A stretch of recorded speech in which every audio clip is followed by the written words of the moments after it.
కర్మ ఎవరిని విడిచిపెట్టదండోయ్. ఒకవేళ భగవంతుడైనా కాస్త ఎక్స్క్యూజ్ చేస్తాడు, కొంచెం కన్సెషన్ ఇస్తాడు, కొంచెం ఎగ్జంప్షన్ ఇస్తాడు.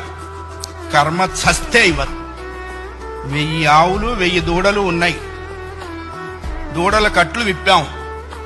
ఏ దూడ దాని దగ్గరికి వెళ్ళి దాని తల్లి దగ్గరికి వెళ్ళి సరిగ్గా ఆగుతుంది. కర్మ కూడా అంతే. అవశ్యం అనుభోక్తవ్యం కృతం కర్మ శుభాశుభం.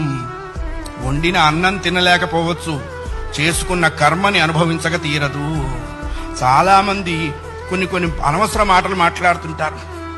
బ్రతకదలుచుకోలేదు, చచ్చిపోదాం అనుకుంటున్నా.